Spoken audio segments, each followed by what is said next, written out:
UP board के कक्षा 10 के संस्कृत का अध्ययन करने वाले छात्र इस चैनल को लाइक, शेयर एवं सब्सक्राइब करें तथा स्टडी चैट के लिए स्क्रीन पर दिए गए नंबर से जुड़ें अथवा नीचे दिए गए डिस्क्रिप्शन बॉक्स के लिंक के माध्यम से जुड़ें।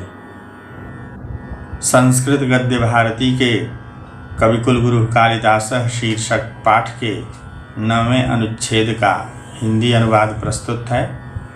रघुवंशे कालिदासः रघुवंशिनां चित्रणं तथा करोति यथा भारतीय जनजीवनस्योदात्तादर्शानां सम्यक दिग्दर्शनम भवेत्। रघुवंशे अर्थात रघुवंश में, ये सप्तमी एक वचन है। रघुवंशे रघुवंश में, कालिदासः कालिदास, रघुवंशिनाम यह षष्ठी बहुवचन है, इसका का अर्थ होगा रघुवंशिनाम चित्रणम, रघुवंशियों का चित्रण, तथा करोति उस प्रकार से करते हैं, यथा जिससे कि भारतीय जनजीवनस्य, भारतीय जनजीवन के उदात्त आदर्शानां सम्यक दिग्दर्शनम भवेत्। उदात्त अर्थात ऊंचे, आदर्शानाम आदर्शों का, महान आदर्शों का, सम्यक भली भांति अच्छी तरह से दिग्दर्शनम भवेत्, दिशा निर्देश हो अर्थात मार्ग निर्देशन हो। कालिदास ने रघुवंशियों का रघुवंश में उस प्रकार से चित्रण किया है जिसके माध्यम से भारतीय जनजीवन के महान आदर्शों का अच्छी तरह से ज्ञान हो जाता है। रघुकुलजाः राजानः प्रजाक्षेमाय बलिम आहरन्। रघुकुलजाः रघुकुल में उत्पन्न अर्थात रघुवंशी, राजानः राजा लोग, प्रजाक्षेमाय प्रजा के क्षेम के लिए, क्षेम का अर्थ होता है प्राप्तस्य रक्षणम क्षेमः अर्थात प्राप्त की रक्षा करने को क्षेम कहते हैं। राजा का कर्तव्य था कि प्रजा के पास जो कुछ भी उपलब्ध है वह उसकी रक्षा करे। तो रघुकुलजाः राजानः रघुवंशी राजा, प्रजाक्षेमाय प्रजा के क्षेम के लिए अर्थात प्रजा के कल्याण के लिए, बलिम आहरन् बलि कर अर्थात टैक्स आहरण लेते थे। मित संयत भाषिणः ते सदा सत्यनिष्ठाः आसन्। मित संयत भाषिणः, मित अर्थात स्वल्प, संयत संयमित, भाषिणः बोलने वाले, थोड़ा और संयमित बोलने वाले, ते वे अर्थात रघुवंशी राजा, सदा सत्यनिष्ठाः आसन सदा हमेशा सत्यनिष्ठ रहते थे, सत्य के मार्ग पर चलते थे, सत्य में प्रतिष्ठित थे अर्थात सत्य प्रतिज्ञ होते थे।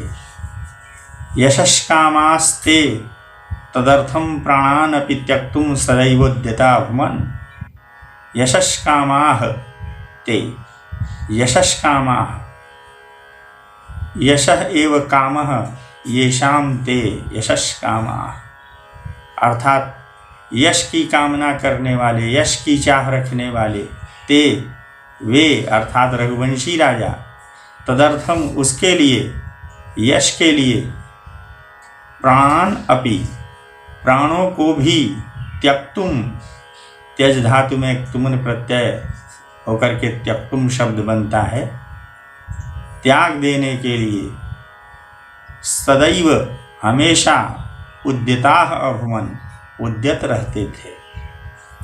यश की चाह रखने वाले वे रघुवंशी राजा, तदर्थम उस यश के लिए, प्राणान अपि प्राणों को भी, त्यक्तुम त्याग देने के लिए, सदैव हमेशा, उद्यताः अर्थात तत्पर अभुवन रहते थे।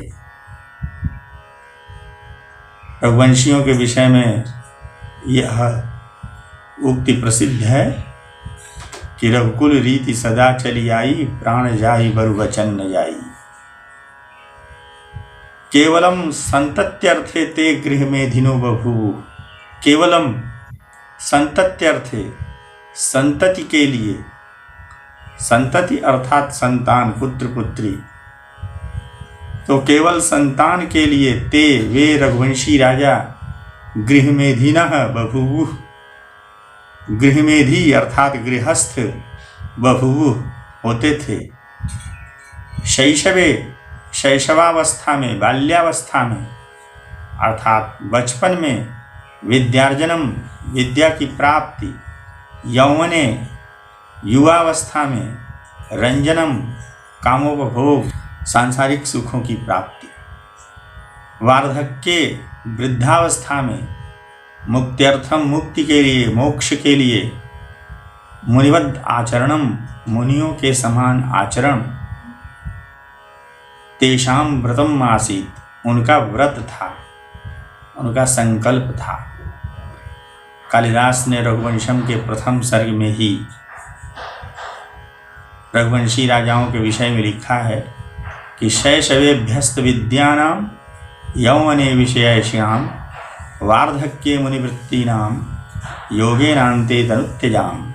अर्थात रघुवंशी राजा शैशवावस्था में विद्यार्जन किया करते थे, युवावस्था में सांसारिक सुखों का उपभोग करते थे शादी विवाह हारी करके, और जब वृद्धावस्था आ जाती थी तो वानप्रस्थ ग्रहण करके वनों में रहने लगते थे, और अंत में मुक्ति के लिए, मोक्ष के लिए, मोक्ष अर्थात हमेशा हमेशा के लिए जन्म मरण के बंधन से मुक्ति, तो उस मोक्ष के लिए मुनिवत, मुनियों के समान आचरण करते थे, और योग बल से, योगेनान्ते तनुत्यजाम, योग बल से अपने शरीर को त्याग दिया करते थे। बाल वृद्ध वनितादीनां यदाचरणं कालिदास काव्ये निरूपितं तत्सर्वथा भारतीय संस्कृति गौरवानुरूपमेव। बाल वृद्ध वनितादीनां, बालक वृद्ध वनिता अर्थात स्त्रियों आदि का यत आचरणम जो आचरण कालिदास काव्ये, कालिदास के काव्य में निरूपितम वर्णित है, तत् वह सर्वथा बिल्कुल हर प्रकार से भारतीय संस्कृति गौरवानुरूपमेव, भारतीय संस्कृति गौरवानुरूपम एव अर्थात भारतीय संस्कृति के गौरव, उसकी महिमा, उसकी प्रतिष्ठा के, उसके सम्मान के अनुरूप ही है।